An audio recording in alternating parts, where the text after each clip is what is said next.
आप लोगों के साथ ना एक इम्पॉर्टेंट अपडेट शेयर करनी थी। मतलब इट इज़ वेरी डिसहार्टनिंग, बहुत ही दुख भरी बात है। You know I lost a very very close friend. तो भाई जो अभी करंट व्यू देख रहे हो ना, ये वो सारी आइटम्स हैं जो आपको चाहिए होंगी। ये बहुत इम्पॉर्टेंट एस्पेक्ट है आपकी लाइफ का, बिकॉज ये जो फाइनेंशियल स्ट्रेस देगा ना, वो सारे पैसे एक से मत लेना। जितने भी पैसे लोगे, अगर आप अब ये स्कैम जो है ना, ये आप सुन के ना हिल जाओगे। मतलब मुझे लगता है ये बहुत सारे लोगों के साथ हुआ होगा, not only. Good morning everyone, सत श्री अकाल सबनू, तो सबनू राम राम, तो सबनू सलाम एज वेल। आई होप आप सभी लोग अच्छे होंगे और लाइफ में कुछ प्रोडक्टिव कर रहे होंगे। भाई लास्ट 2-4 दिन बहुत ज़्यादा स्ट्रेसफुल रहे और काफ़ी टाइम से नींद भी सही से नहीं पूरी हो पा रही because of work. Anyways will work on this side as well, ताकि स्लीप पूरी मिल सके। स्लीप साइकिल पूरी नहीं हो तो बहुत तकलीफ होती है। और चलो आज हम कुछ इंटरेस्टिंग टॉपिक पे डिस्कस करने वाले हैं। भाई बात करेंगे टॉपिक पे, you know it's not my past experiences जो मैं आपके साथ शेयर करता रहता हूँ। तो आज जिस हम टॉपिक पे बात करने वाले हैं ना, वो लाइफ के ऊपर है। It's about everyone's life. तो भाई आज हम डिस्कस करने वाले हैं how to handle stress and how to deal with it, और आपको क्या करना चाहिए क्या नहीं करना चाहिए जब आपके ऊपर कुछ स्ट्रेस वाली सिचुएशन आती है। There are different types of stress, इनको डिफाइन करना बहुत ज़रूरी है। एक होता है जो कि आपको सोशली मिलता है, दैट्स अ सोशल स्ट्रेस। एक होता है कि आपके फाइनेंशियल कमिटमेंट्स होती हैं, आप उसको पूरा नहीं कर पाते, तो आपके ऊपर एक मेंटल स्ट्रेस आता है। ठीक है, तो बेसिकली आज के टाइम पे इंडिया में जो स्ट्रेस है वो यही है जो मोस्टली लोग या एंटरप्रेन्योर्स या बिजनेसमैन डील करते हैं। That is both financial and mental stress, and I mean both stresses are related to mental health. इन दोनों में मेंटल हेल्थ इन्वॉल्व होती है। एक सोशल आप सर्कल होता है जिसके अंदर आप इन्वॉल्व होते हो, डेली बेसिस पे आपका उठना बैठना होता है। वो कुछ ऐसे टॉपिक डिस्कस करते हैं जिसकी वजह से आपको you don't feel mentally well, because ये सारी चीज़ें कॉमन है बड़ी। Financial stress is more when it compares to social stress, because social stress को आप कैसे डील कर सकते हो, you can talk to your friends who are very very close and make sure you know आप उनके साथ बातचीत करें जो आपकी बात एक जगह से दूसरी जगह ना लेके जाए, अदरवाइज आपके लिए बहुत बड़ी ट्रबल होगी। सेकेंड एस्पेक्ट जो आता है फाइनेंशियल स्ट्रेस का, उस सिचुएशन में आप क्या करने वाले हो, कैसे डील करने वाले हो, ये बहुत इम्पॉर्टेंट एस्पेक्ट है आपकी लाइफ का, बिकॉज ये जो फाइनेंशियल स्ट्रेस देगा ना, वो कुछ मतलब वो सोशल स्ट्रेस उसके आसपास भी नहीं है। अब फाइनेंशियल स्ट्रेस कैसे बनता है कि आप काम कर रहे हो, आपका काम गड़बड़ हो गया, you know, and you generated some losses, और उसके बाद आपके पास वर्किंग कैपिटल नहीं है, आपके पास you know things are not moving in to right direction, कोई भी आप प्रोजेक्ट कर रहे हो वो सही नहीं हुआ। फाइनेंशियल स्ट्रेस जो है वो बेसिकली फाइनेंस की कमी से आता है या लॉस से होता है कि आपका लॉस हो गया फाइनेंशियली, तो you are into a stress. Now one way is to take a break, कि आप थोड़े टाइम के लिए ब्रेक लो अपने काम से and move away from the situation for some time and come back with a solution. And second is to deal with it. Now financially you have to pay either to the bank or you have to pay, आपको bank को पे करना है या फिर आपको किसी सामने वाले को पे करना है, या आपके साथ अगर इन्वेस्टर्स इन्वॉल्व है तो आपको इन्वेस्टर्स को इन्वॉल्व करना है। अब एक तरीका है, यू नो लेट्स से अगर आपका उनके साथ पास रिलेशनशिप है and you are doing good with them, और आप उनसे बात करके उनको सिचुएशन एक्सप्लेन कर सकते हो और एक्सटेंशन ले सकते हो ना। अब कई बारी वो लोग नहीं मानेंगे आपके सिचुएशन को और प्रॉब्लम खड़ी हो जाएगी, तो उस सिचुएशन में क्या करना है, let's say you have a kind of जो फाइनेंसेस हैं वो 2 पार्ट में डिवाइडेड हैं आपके। अगर मान लो बैंक के साथ it is always interest and then some part of the principal का तो पार्ट कम ही होता है पहले सबसे ज़्यादा पैसा जो लेता है वो बैंक इंटरेस्ट का ही लेता है, तो ताकि बैंक को मैक्सिमम प्रॉफिट आ सके। तो बाकी इट इज़ ऑलवेज रिड्यूसिंग। अगर आप कोई लोन ले रहे हो तो वो साल भर साल वो रिड्यूस होता जाएगा बेस्ड ऑन योर प्रिंसिपल। अब इस सिचुएशन में you can talk to your banker again, you can ask for extension and you can pay your interest part, that is also a possibility, जिसमें आपको सिबिल स्कोर इतना ज़्यादा hurt नहीं होगा। But you can not follow this practice for long, but there is a provision, आप explore कर सकते हो, ठीक है।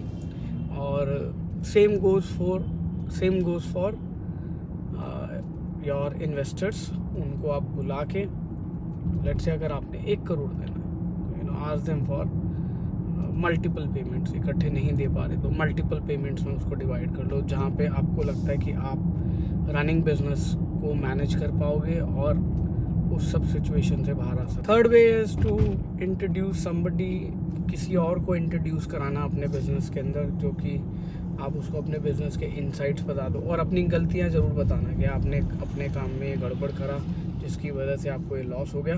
वो आपको करंट बिजनेस में फंड कर देगा, पुराने वाले डेटर्स नहीं हटाएगा आपके। तो ये एक सिचुएशन है, प्रोवाइडेड आपका बिजनेस प्रॉफिटेबल हो। एक जगह से लॉस हो, सब जगह से थोड़ा हुआ, तो एक ये सिचुएशन है उसको हैंडल करने के लिए। अगर ये सारी सिचुएशन से आप नहीं डील कर पाते हो, आपको लग रहा है कि आपकी लाइफ में स्ट्रेस ज़्यादा बढ़ रहा है, सब कुछ ऐसे सिचुएशन ख़राब हो चुकी है कि आप कुछ भी नहीं कर पाओगे, तो भाई सबसे पहले जाके किसी एक साइकेट्रिस्ट को कंसल्ट करो और डिस्कस अमंग्स योर फैमिली। अगर आपका साइकेट्रिस्ट से अभी मत कंसल्ट करना, जब एक स्ट्रेस लेवल उससे ऊपर हो जाए तब कंसल्ट करना। अभी फ़िलहाल आप अपने फ्रेंड्स एंड फैमिली के अंदर डिस्कस करो कि आपको ऐसे ऐसे बिजनेस में लॉस हो गया, एंड आई एम श्योर अगर आपकी फैमिली सपोर्टिव होगी, आपके फ्रेंड सपोर्टिव होंगे, तो वो आपको कहीं ना कहीं से कैसे न कैसे हेल्प करेंगे। इन ल्यू आपने क्या करना है कि आप जब भी उनके पैसे रिटर्न करेंगे तो बढ़ा के करना, ताकि उनको ये ना लगे कि उन्होंने आपके ऊपर एहसान किया है और आपको भी ये ना लगे कि मैंने किसी का एहसान लिया है। तो it becomes a partnership relationship, but उनके साथ पहले से ही क्लियर कट कर देना कि भाई साहब मैं आपको ये पैसे इतने टाइम में रिटर्न करूँगा, और टेक पेनी अरेंजमेंट्स। पेनी अरेंजमेंट मतलब सारे पैसे एक से मत लेना, जितने भी पैसे लोगे अगर आप अपने फ्रेंड्स एंड फैमिली में, तो छोटा छोटा अमाउंट करके लेना, ताकि आपको पे करने में भी आसानी हो। अगर फिर भी कुछ नहीं समझ में आता, then there is a legal way out. Legally अपने लॉयर से कंसल्ट कर सकते हो। In case of bank situation you have to file a bankruptcy, का दिवालिया हो गया, and follow the process. In case of this social thing you can consult a psychiatrist, he और she will give you a better advice. आपको सबसे बेहतर advice वही कर पाएंगे इस सिचुएशन में। कुछ वे आउट है जो कि मेडिकेशन से आता है, कुछ वे आउट है सिर्फ बात करने से आ जाता है। तो बात करनी बहुत इम्पॉर्टेंट है, और आपको लगता है कि और बहुत सारी ना गवर्नमेंट हेल्पलाइन भी है जिससे आप हेल्प ले सकते हो। तो एक बार गूगल करना, कुछ चलती है कुछ नहीं चलती, बट गवर्नमेंट हेल्पलाइन है।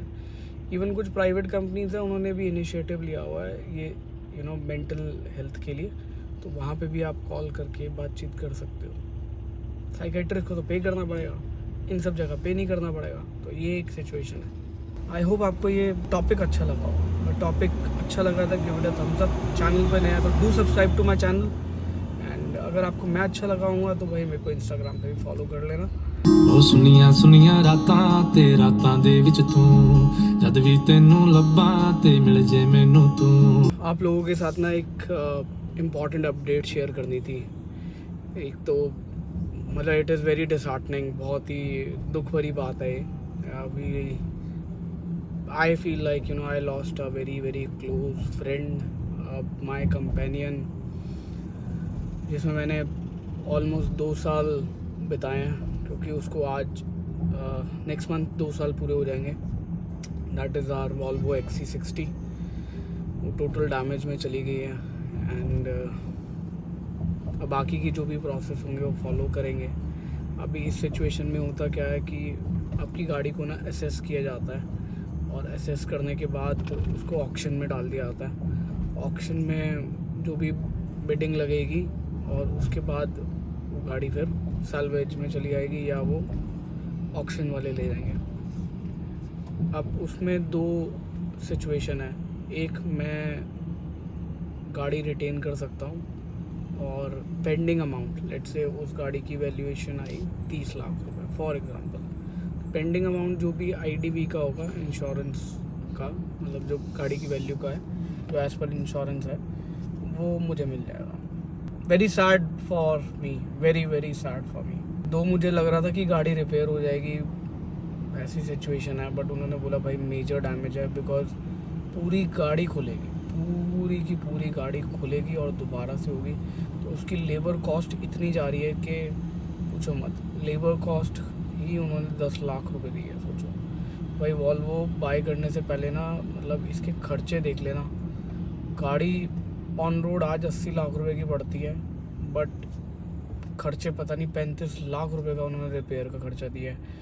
और मैं आपको ना वॉल्वो का एक बहुत बड़ा स्कैम बताऊंगा, और मुझे लगता है ये बहुत सारे लोगों के साथ हुआ होगा, not only Volvo, other companies as well might have done it. और ये हाइड रखते हैं ये वाली इन्फॉर्मेशन, क्योंकि देखो इससे पहले कोई ऐसा तो हुआ नहीं कि मेरी कोई गाड़ी टोटल लॉस में गई हो या कुछ ऐसा मेजर एक्सीडेंट हुआ, और भगवान करे आगे किसी का भी ना हो। और अब ये स्कैम जो है ना, ये आप सुन के ना हिल जाओगे। मतलब अब ये स्कैम ऐसा है कि आप गाड़ी वहाँ पे छोड़ा है, और गाड़ी छोड़ने के बाद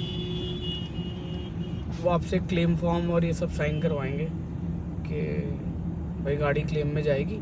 और क्लेम फॉर्म साइन करवाने के बाद वो क्लेम वाली कंपनी को, इंश्योरेंस कंपनी को इन्फॉर्म करेंगे। उनकी तरफ से सर्वेयर आएगा, सर्वेयर गाड़ी को चेक करेगा, और उसके बाद उनको एक एस्टीमेट प्रिपेयर करना होता है। ठीक है, एस्टीमेट जो है, लेट्स से वो रिपेयर और जो पार्ट्स हैं उन दोनों का होता है, inclusive of their labour and all. अब मेरी वाली सिचुएशन में आई थिंक रफली अराउंड उन्होंने 30-35 लाख रुपए का वो दिया है। तभी अगर वो गाड़ी की कॉस्ट से 50% कॉस्ट से ज़्यादा हो जाती है तो गाड़ी को वो टोटल लॉस में डाल देते हैं, डिक्लेयर कर देते हैं कि your car is dead, we will be salvaging it, या मतलब हम इसको ऑक्शन लगा के इसको बेच देंगे जिसको भी बेचना होगा उन्होंने। अब ये सिचुएशन तो बड़ी ख़राब है। इस सिचुएशन में कंपनी वाले आप तक अप्रोच करते हैं दोबारा से, और एक ईमेल आती है उनकी तरफ से कि आपकी गाड़ी जितने भी दिन यहाँ पार्किंग में खड़ी होगी उसके 750 रुपये लेंगे पर डे। और जो भी उन्होंने एस्टीमेट दिया है, जो भी एस्टीमेट दिया है उसका 10% कॉस्ट मुझे पे करना पड़ेगा, जो कि इंश्योरेंस कंपनी नहीं पे करेगी, उसको मेरे को पे करना है। और ये सारी इन्फॉर्मेशन मेरे से पहले हिडन रखी, और उसकी वीडियो का भी प्रूफ है मेरे पास। तो मैं वो वीडियो वाला प्रूफ के साथ इनके ऊपर केस करूँगा, क्योंकि मैं वहाँ पे ना जब गाड़ी छोड़ के आया था तो मैंने उनसे क्लियरली पूछा था, मैं कहा भाई साहब कोई चार्जेस देने हैं या कोई ऐसी चीज़ है जो हिडन है, आप मुझे नहीं बताइए हो, अभी फ़िलहाल हम गाड़ी छोड़ के जा रहे हैं, फिर बाद में आप ये चिक मत करना कि ऐसा है वैसा है। और वही सिचुएशन अब बिल्कुल सही प्रूव हो रही है। तो अभी मैंने फ़िलहाल उनको एक लीगल नोटिस भेज दिया है कि जिसके अंदर उन्होंने मेरे को प्रॉपर इन्फॉर्मेशन नहीं दी जब मैंने गाड़ी छोड़ी थी, या जब ये प्रोसेस हो भी रहा था तो मेरे पास अपॉर्चुनिटी थी, मैं गाड़ी वहाँ से पिक करा के मैं अपने हिसाब से किसी भी डीलरशिप पे देता जहाँ पे मेरे चार्जेस नहीं लगते या कुछ ऐसी सिचुएशन नहीं होती, कहीं से भी जो भी होना मैं वो प्रोटोकॉल फॉलो करता भाई। तो ये सिचुएशन बड़ी ख़राब हो गई है, और आई होप आपके साथ ये ना हो, तो मैं आपको ये इन्फॉर्मेशन दे रहा हूँ। ये इन्फॉर्मेशन पर्पस के लिए, मेरा पर्पस ये नहीं कि मैं कोई लीगली एक नई फ़ाइट शुरू कर रहा हूँ या केस कर रहा हूँ, वो मेरे साथ हो रहा है। क्योंकि कई लोग ना मेरे साथ ही रिलेट कर देते हैं कि भाई साहब आपके साथ ही सब कुछ गड़बड़ हो रहा है, भाई इन्फॉर्मेशन नहीं दोगे। कई लोग एक्सेप्ट कर लेते हैं, उनके लिए कोई बड़ी बात नहीं है, तो वो उनके लिए डिस्प्यूट नहीं है, लेकिन मेरे लिए डिस्प्यूट है। वो हो सकता है आपके लिए नहीं डिस्प्यूट हो, और मेरे को डिस्प्यूट इसलिए करना पड़ रहा है बिकॉज मेरे को डाउनलोड उन्होंने नहीं दिया। और वैसे भी ये व्लॉग थोड़ा मोनोटोनस हो जाएगा अगर मैं गाड़ी में रिकॉर्ड कर रहा हूँ, मतलब आपको बहुत बोरिंग लगेगा अगर मैं पूरा गाड़ी में रिकॉर्ड कर रहा हूँ। तो अभी चलते हैं ऑफिस पहुँच के फिर हम इसको कंटिन्यू करते हैं। और आज मैं आपको एक्सप्लेन करने वाला हूँ भाई, अगर आप क्लोथिंग ब्रांड स्टार्ट करने वाले हो तो आपको क्या क्या चीज़ें चाहिए होंगी, नॉट जस्ट वेबसाइट, बहुत सारी चीज़ें हैं भाई साहब, बहुत सारी चीज़ें हैं। और कई चीज़ों का तो आपको वन स्टॉप सॉल्यूशन मिल जाएगा। अगर आपको उसको कॉम्पिटिटिव प्राइसिंग में डालना है तो आपको मेहनत एक्स्ट्रा करनी पड़ेगी, और वो जो एक्स्ट्रा मेहनत होने वाली है वो किस किस डायरेक्शन में होगी मैं आपको एक्सप्लेन करूँगा। ये एक ऐसा एस्पेक्ट है जो कि कोई भी नहीं दिखाता और ना ही बताता है, but I would love to share it with you, ताकि अगर आप कुछ भी ऐसा स्टार्ट करने वाले हो या कर रहे हो तो आपको पहले से ही एक तरीके की गाइडेंस, हेल्प और एक गाइड बुक मिल जाए कि भाई मेरे को ये वाले स्टेप्स फॉलो करने हैं अगर मैं अपना क्लोथिंग ब्रांड स्टार्ट कर रहा हूँ। तो मेरा पर्पस ऑनलाइन आने का, आपसे कनेक्ट करने का सिर्फ़ और सिर्फ यही है ताकि मैं अपने एक्सपीरियंसेस आपके साथ शेयर कर पाऊँ और ये एक्सपीरियंसेस से आपको मिले हेल्प लाइफ में, बिजनेस में। That's all. Love you all. भाई अगर मेरे व्लॉग्स आपको इन्फॉर्मेटिव लगते हैं, अच्छे लगते हैं तो भाई पूरे देख लिया करो और मोर ओवर शेयर भी कर दिया करो। शेयर नहीं करते तो व्लॉग पे रीच नहीं आएगी, और व्लॉग पे रीच नहीं आएगी तो उतने लोगों को ये इन्फॉर्मेशन नहीं मिल पाएगी। Diljit paaji, we love you all, you doing wonderful job, very entertaining. तो भाई जो अभी करंट व्यू देख रहे हो ना, ये वो सारी आइटम्स हैं जो आपको चाहिए होंगी क्लोथिंग ब्रांड के अंदर। अगर आपने क्लोथिंग ब्रांड स्टार्ट करना है और इनिशियली मतलब अगर आपको अपने कस्टमर्स को भेजना है तो ये सारे पर्टिकुलर आर्टिकल्स आपको चाहिए होंगे। जैसे मैंने आपको बोला भाई, कपड़ा बनवाना, डिज़ाइन करवाना एक चीज़ है, बट उसके साथ जो अलाइड चीज़ें जाती ना बहुत इंपॉर्टेंट है। हम शुरुआत करेंगे नेक टैग से। तो भाई ये पर्टिकुलर जो टैग्स हैं ये डिज़ाइन हुआ है जो कि हमारी टी शर्ट के नेक पे लगेंगे पीछे, तो इसको भी करवाना ज़रूरी है। अब इसमें भी देखो चैलेंजेस क्या आते हैं, डिफरेंट साइज़ में आते हैं। देन इसके साथ साथ आपको डिफरेंट इसके अंदर वो भी लिखना पड़ेगा। इन सम ऑफ द केसेस आपको यहाँ पे साइजेस लिखने पड़ेंगे और कईयों में वॉशिंग इंस्ट्रक्शन भी देनी पड़ेगी डिपेंडिंग अपॉन आप किस कंट्री में काम कर रहे हो। इसके अंदर हमने करी है टी शर्ट पैक, तो आपको ना ये एक तरीके का ट्रेसिंग पेपर हमने यूज़ किया है। तो अगर आपको और कुछ नहीं मिलता तो जैसे हमने यूज़ किया तो आप ट्रेसिंग पेपर यूज़ कर सकते हो। इसको हमने पहले वाइट से करवाया ब्लैक, और उसके बाद हमने डिफरेंट ब्रांडिंग करने के लिए खुद in house he screen print किया। तो ये आप कर सकते हो, कॉस्ट ज़्यादा नहीं आएगी, बट वैल्यू एडिशन क्या होता है कि कस्टमर को एक अच्छा पैकेज मिलता है जो अनबॉक्स करने के लिए, अनरैप करने के लिए। फिर हमने अपने ब्रांड का स्टिकर बनाया है यहाँ पे। तो this is the logo of our brand called Devils Custom. इसमें D है और C है, तो डेविल्स कस्टम ऐसे बनता है। तो ये यहाँ पे आ जाता है। अब इसमें नेक्स्ट वाले लॉट में इसको हम गोल्डन लीफ कराएंगे क्योंकि उसके अंदर क्वांटिटी चाहिए होगी ज़्यादा, तो वो हम नेक्स्ट वाले में कर सकते। मैंने आपको बोला कि मैं आपको वो चीज़ें बताऊँगा जो आपके बजट में आ जाए और अगर आपने ब्रांड स्टार्ट करना है तो उसमें आपको हेल्प करेगी। देन ये हमारा स्टैंडर्ड पैकेजिंग एनवेलप है। इसको भी हमने आगे ब्रांडिंग डिटेलिंग डेविल्स के दे रखी है, पीछे हमने अपने डेविल्स क्लोथिंग का ही लोगो लगाया हुआ है। और this is a waterproof bag, इसके ऊपर एक हमने लेमिनेशन करवाई हुई है। अब चाहते तो इसकी जगह हम बॉक्स भी यूज़ कर सकते थे, कार्ड बॉक्स, बट दो चीज़ें उसमें बढ़ेंगी, एक तो shipping cost, second cost of packaging. अब अगर मैं ओवरऑल बात करता हूँ, R&D करने में जो पैसा लगा, बट ये पैकेजिंग दिखने में भी प्रीमियम है और अफोर्डेबल साइड है। साथ में फिर हमने अपने क्लाइंट्स को कुछ एडिशनल देने के लिए इस तरीके के हमने पोस्ट कार्ड थैंक यू वाले बनाए हैं, और पीछे एडिशनल सर्विसेज जो हमारा ब्रांड प्रोवाइड करता है तो उसके लिए हमने ये ऑफ़र किया है। तो ये क्या होगा, कस्टमर को वैल्यू फॉर मनी लगेगा व्हेन इट कम्स टू, चाहे वो टी शर्ट 1000 वाली ख़रीद रहा है, चाहे वो 2000 वाली ख़रीद रहा है। साथ में मैंने एडिशनली अपनी सर्विसेज को प्रमोट करने के लिए उनको एडिशनल डिस्काउंट दिया जिसके अंदर कस्टमर को ऐड ऑन मिल जाएगा। Add on in the sense के कस्टमर ने जो इस पे पैसे खर्चे हैं वो उतने का डिस्काउंट यहाँ पे अवेल कर सकता है अगर वो करना चाहे तो इन केस अगर आप कोई नई गाड़ी खरीद रहे हो, कुछ कर रहे हो, तो आप सर्विस तो लोगे ही, तो मैंने आपको एडिशनल 10% डिस्काउंट ऑफर कर दिया। मोर ओवर आप कभी ना कभी गाड़ी तो वॉश कराओगे because those are generic thing, तो उसका वैल्यू जो आपको है, जो भी आपने यहाँ खर्चा है वो आपको end of the day service में मिल जाता है।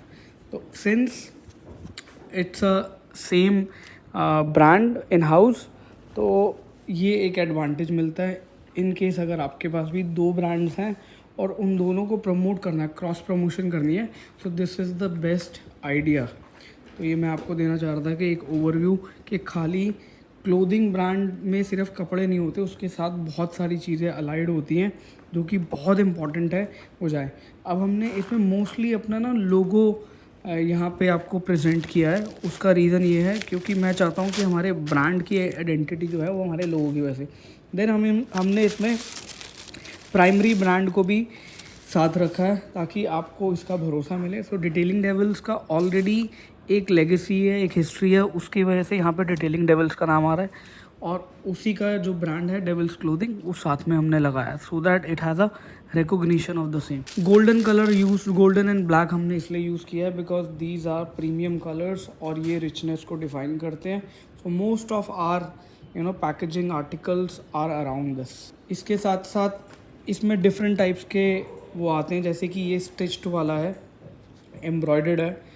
इसके अंदर अगर आप चीपर जाना चाह रहे हो तो नायलॉन प्रिंटेड आ देंगे। अगर आपको वो नहीं भी कराने तो आप डायरेक्टली टी शर्ट के ऊपर प्रिंटिंग भी करा सकते हो, विच इज़ अनदर ऑप्शन। और बहुत सारे ब्रांड्स ये यूज़ करते हैं, वो डिपेंड करता है। अब कईयों के लिए ये टैग इरिटेटिंग भी हो जाता है, तो अब हमने उस चीज़ को पहले से ही ध्यान रखते हुए इसको प्रॉपर सिल्क के अंदर बनाया। तो जब आप लोगे तो आपको पता चल जाएगा कि किस लेवल की वर्किंग करी गई है। तो फ़िलहाल ये एक हमारी ब्रांड स्ट्रैटेजी है और ये हमारी पैकेजिंग का